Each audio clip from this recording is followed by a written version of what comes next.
What happens when a beloved morning television host decides to challenge one of the world's most controversial royals on live television? You won't believe what unfolds when Prince Harry sits down with Lorraine Kelly, expecting a friendly chat, only to find himself facing the most brutal interrogation of his media career. This isn't just another celebrity interview gone wrong. This is a complete meltdown that had viewers across the nation glued to their screens in absolute shock. Before we get into this incredible story, make sure you hit that subscribe button and drop a comment below, because you're not going to believe what unfolds when these two go head-to-head in what started as a simple morning show appearance but quickly descended into television chaos. The atmosphere in the ITV studios was electric, as Prince Harry made his way onto the familiar Lorraine set, his trademark nervous smile already showing signs of strain.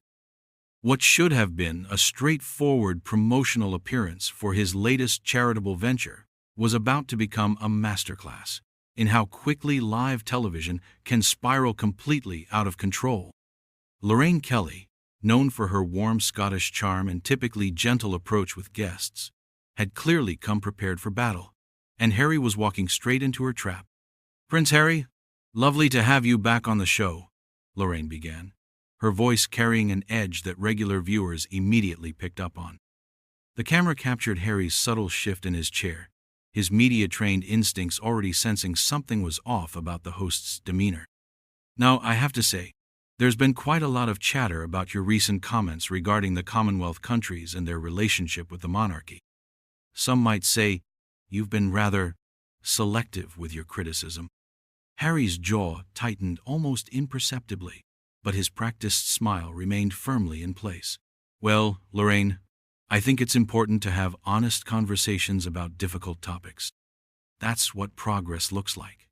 His voice carried that familiar defensive undertone that had become his signature in recent interviews, the one that immediately put viewers on edge because they knew it meant controversy was brewing.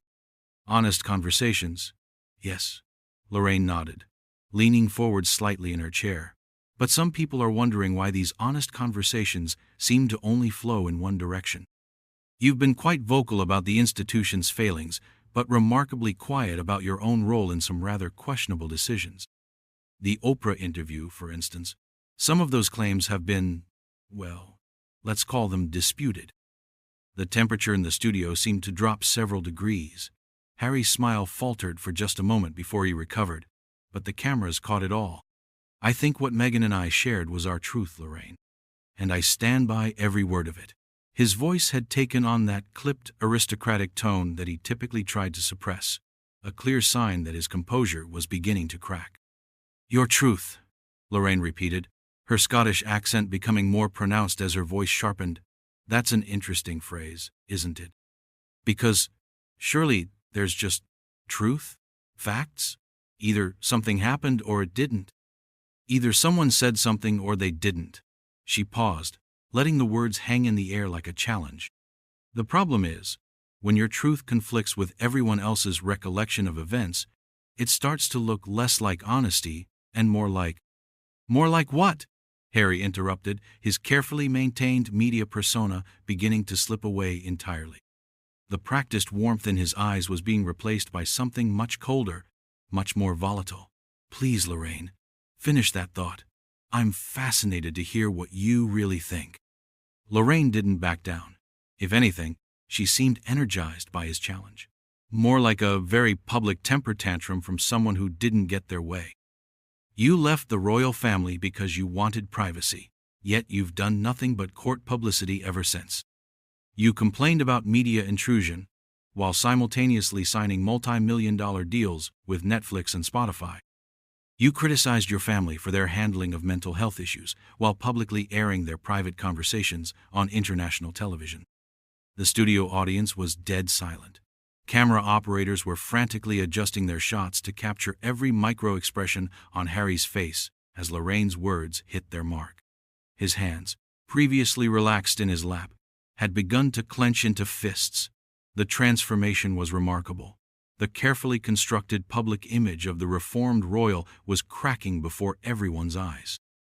"You have absolutely no idea what you're talking about," Harry said, his voice dropping to a dangerous whisper that somehow managed to be more intimidating than if he had shouted. You sit here in your comfortable studio, passing judgment on decisions you could never understand, on a life you've never lived, on pressures you've never faced. Oh, but I do understand pressure, Harry. Lorraine shot back, her own voice rising slightly. I understand the pressure of being scrutinized by the public. The difference is, I don't blame everyone else when things don't go my way. I don't throw my colleagues under the bus the moment it becomes convenient. The accusation hung in the air like smoke. Harry's face had gone pale, except for 2 bright spots of color high on his cheekbones, a sure sign that his legendary temper was about to make an appearance. Colleagues? He repeated, his voice dripping with disdain. Is that what you think my family are? Colleagues? Well, what would you call them? Lorraine pressed, clearly sensing she had found a nerve. Because, from where I'm sitting, it looks like you treated them exactly like colleagues. Useful when they served your purposes, disposable when they didn't. The Queen, your grandmother, who gave you everything, who stood by you through scandal after scandal. And how did you repay her? By blindsiding her with announcements on Instagram and then publicly questioning her judgment on international television. That did it. Harry's carefully constructed composure shattered completely.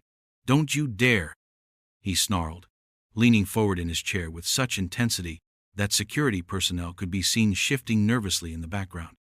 Don't you dare use my grandmother to score cheap points for your little morning show. She understood my position better than any of you ever will. Did she, though? Lorraine asked, her voice now carrying a note of genuine curiosity that was somehow more cutting than outright hostility. Because the reports I heard suggested she was deeply hurt by the way you handled your departure, deeply disappointed in the accusations you made about the family she devoted her entire life to protecting. The camera zoomed in on Harry's face, capturing the moment when his media training finally abandoned him entirely. His eyes blazed with a fury that viewers hadn't seen since his notorious confrontations with photographers in his younger days. You know nothing about what she thought or felt, he said through gritted teeth. Nothing. But Lorraine wasn't finished. She had clearly done her homework, and she was about to deploy her most devastating weapon. Let's talk about the Invictus Games, she said, her voice taking on an almost conversational tone that was somehow more menacing than her previous attacks. The sudden shift in topic caught Harry completely off guard. His anger flickered with confusion for just a moment. Your pet project, your pride and joy, the one thing everyone agrees you got right.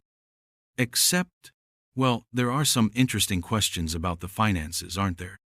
Harry's face went from flushed with anger to deadly pale in seconds. What are you talking about? He demanded. But there was something new in his voice now, genuine fear. Oh, I think you know exactly what I'm talking about, Lorraine replied, shuffling through some papers on her desk with theatrical precision. The mysteriously inflated expenses, the curious lack of transparency in the charity's financial reporting, the questions that certain investigative journalists have been asking but somehow never seem to get answered. It's funny how someone who demands such transparency from his own family becomes remarkably secretive when it comes to his own organization's books. The accusation hit Harry like a physical blow. He shot up from his chair so quickly that it rolled backward several feet, the sound echoing through the suddenly silent studio. How dare you? He hissed, his voice shaking with rage. How dare you attack something that helps wounded veterans? You're disgusting. I'm not attacking the veterans, Harry, Lorraine said, her voice maddeningly calm in contrast to his explosion. I'm questioning why someone who claims to care so much about them would potentially be profiting from their suffering. Because that's what this is really about, isn't it? Everything you do has to benefit you somehow. The interviews, the book deals, the Netflix series. Even your charity work seems designed more to rehabilitate your image than actually help people. You have no proof of anything, Harry snarled. But his denial sounded hollow even to his own ears. The cameras caught every micro-expression, every telltale sign of guilt flickering across his features. You're just throwing around baseless accusations because you know it makes good television. Baseless? Lorraine raised an eyebrow, her Scottish accent becoming more pronounced as she pressed her advantage. Is that what you call the documented discrepancies in your organization's spending reports? The luxury accommodations charged to the charity's expense account? The suspiciously high administrative costs that seemed to coincide with your personal travel schedule? The studio audience was utterly transfixed. This wasn't just a celebrity interview gone wrong anymore. This was character assassination in real time. And everyone could sense that Lorraine had information that could potentially destroy Harry's reputation entirely. The prince himself seemed to realize this too, his face cycling through expressions of rage, panic, and desperate calculation.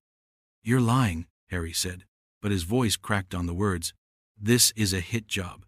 Someone's fed you false information to try and destroy me." "False information?" Lorraine leaned back in her chair, clearly enjoying watching him squirm. "Like the false information about your family being racist? Like the false information about being cut off financially when we all know your father was still supporting you months after you left? Like the false information about not knowing what you were getting into when you married into the royal family despite having access to the best advisors in the world?"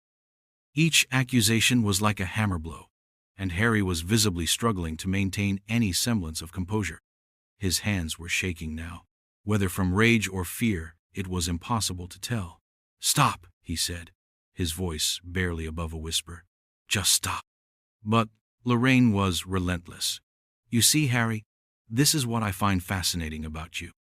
You present yourself as this wounded victim, this champion of truth and transparency, but the moment anyone turns that same scrutiny on you, you can't handle it. You dish it out, but you certainly can't take it." "I said stop!" Harry exploded, his voice echoing through the studio with such force that several audience members visibly flinched. "You don't know what you're talking about! Everything I've done has been to protect my family, to protect my wife, to tell the truth about what really happened." "Your truth again," Lorraine said with a bitter laugh. "Always your truth. Never just the truth. Because the actual truth is that you're a spoiled brat who couldn't handle not being the center of attention anymore. When William got married and had children, when you weren't the spare anymore, but just another minor royal, you couldn't stand it. So, you found yourself an American actress who was happy to play the victim with you, and together you decided to burn down everything your grandmother spent 70 years building." The words hung in the air like a toxic cloud. Harry's face had gone completely white except for his eyes, which blazed with a fury so intense it was genuinely frightening to witness. When he spoke, his voice was so low and menacing that the studio microphones barely picked it up. "Don't you ever," he said, each word carefully enunciated, "speak about my wife like that again." "Or what?" Lorraine challenged, seemingly oblivious to the genuine danger radiating from the man standing before her. "You'll write another book about how mean I was to you? Do another interview about how the British media destroyed your life? Sue me like you've sued everyone else who's dared to question your version of events?" Harry was trembling now, his entire body vibrating with barely contained rage. "You have no idea what you've done," he said, his voice carrying a threatening undertone that had never been heard in any of his previous interviews. "No idea what you've just started." "What I've started?" Lorraine laughed, but there was something hollow about it now, as if she was finally beginning to realize she might have pushed too far. "Harry, I've simply asked you some questions. The same kinds of questions you've been asking about your family for years. If you can't handle that level of scrutiny, maybe you shouldn't have made yourself a public figure." "This isn't scrutiny," Harry said, taking a step toward Lorraine's desk in a move that immediately put security on high alert. "This is assassination. This is exactly the kind of treatment that killed my mother, and now you're trying to do the same thing to me and my family." The Diana card. He'd played it, and the effect was immediate and electric. But instead of backing down, Lorraine leaned forward, her eyes glittering with something that looked almost like triumph. "Your mother," she said softly, "would be ashamed of what you've become." The words hit the studio like a physical force. Harry's face went through a series of expressions so rapidly it was almost impossible to follow.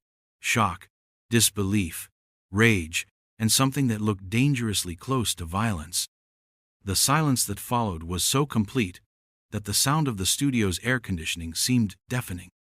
Then Harry laughed. It was a sound unlike anything anyone had ever heard from him before. Cold, bitter, and completely devoid of any warmth or humor. "You want to know what my mother would think?" he said, his voice now carrying a dangerous edge that made several crew members exchange worried glances. "She would think that people like you are exactly why she died.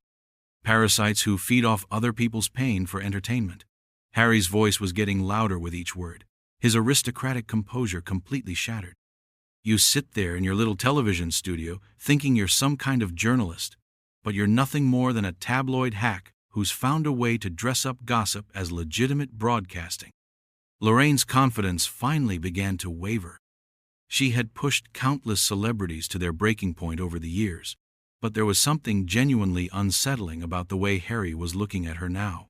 "Harry, I think you need to calm down," she said, but her voice lacked its earlier conviction. "Calm down?" Harry's laugh became even more unhinged. "You just told me my dead mother would be ashamed of me, and you want me to calm down? Do you have any idea what it's like to have your mother's memory weaponized against you by strangers who never knew her, never loved her, never held her hand while she cried about the way people like you treated her?" The studio had fallen into an uncomfortable silence that seemed to stretch on forever. Camera operators were frantically trying to capture every angle of what was clearly becoming television history, the complete and total breakdown of a member of the British royal family in real time. "Your mother was a public figure, Harry," Lorraine said, but her voice was shaking now. She understood that came with scrutiny. "Scrutiny?" Harry's voice cracked with emotion and rage. "Is that what you call hounding someone to death? Because that's what you people did. You followed her everywhere. You made up stories about her. You turned her life into a circus.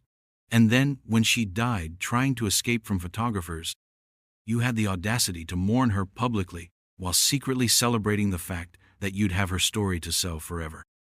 The accusation hit like a slap. Lorraine's face went pale, but she tried to maintain her professional demeanor. "That's not fair, Harry. The media landscape was different then." "Different?" Harry was now pacing back and forth in front of Lorraine's desk, like a caged animal. "Different? How? Because from where I'm sitting, it looks exactly the same. You're still destroying people for profit. You're still taking private family matters and turning them into public entertainment. The only difference is now you pretend to care about mental health while simultaneously doing everything you can to damage people's mental health for ratings." Security personnel were now openly moving closer to the set, clearly concerned about Harry's increasingly erratic behavior. The prince seemed oblivious to their presence, completely consumed by his rage. "And the worst part," Harry continued, his voice rising to near shouting levels, "is that you do it all while pretending to be the good guys. At least the paparazzi who killed my mother were honest about what they were. Vultures feeding on carrion, but you dress it up as journalism, as holding people accountable, as some kind of public service." "Harry, please," Lorraine tried to interrupt, but he was beyond listening now. "No!" he screamed, whirling around to face her directly. "You wanted this conversation, so we're going to finish it. You want to know what my mother would think?" "She would think that you're exactly the kind of person who made her life a misery. She would think that you represent everything that's wrong with this country's media culture. She would think that you're a small, petty, vindictive woman who gets her kicks from tearing down people who are trying to make the world a better place." The words hung in the air like poison. Lorraine's face had gone completely white, and for the first time in the entire confrontation, she seemed genuinely speechless. Harry, meanwhile, was breathing heavily, his chest rising and falling rapidly, as if he'd just run a marathon. "You know what the really tragic thing is?" Harry said, his voice suddenly dropping to a whisper that was somehow more menacing than his shouting had been. "My grandmother always said that the monarchy's relationship with the media was complicated but necessary. She believed that people like you served a purpose, that you kept the institution honest, that you represented the voice of the people." He paused, letting the words sink in before delivering his final blow. "She was wrong. You don't represent anyone but yourselves. You're not journalists. You're not public servants. You're not guardians of democracy. You're entertainment parasites who have convinced yourselves that you're feeding frenzy serve some higher purpose.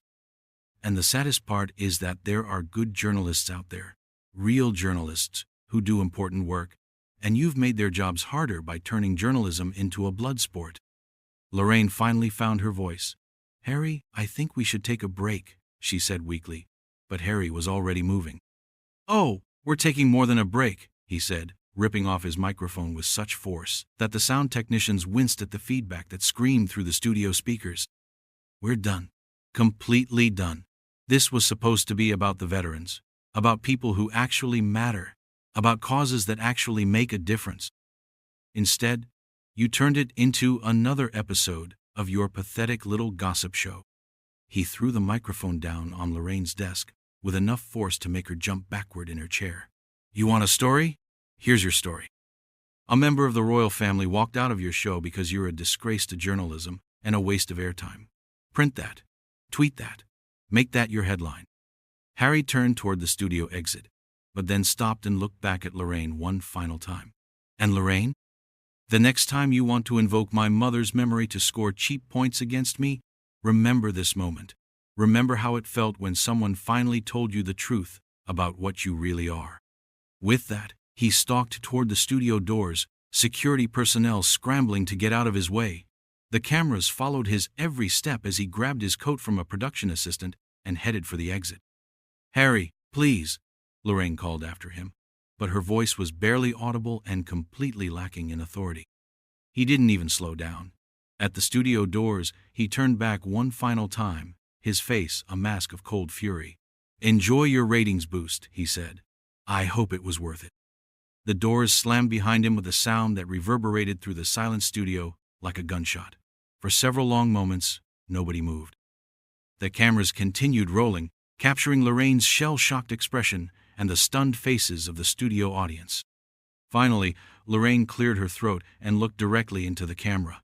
We'll be right back after this break," she said, her voice barely steady.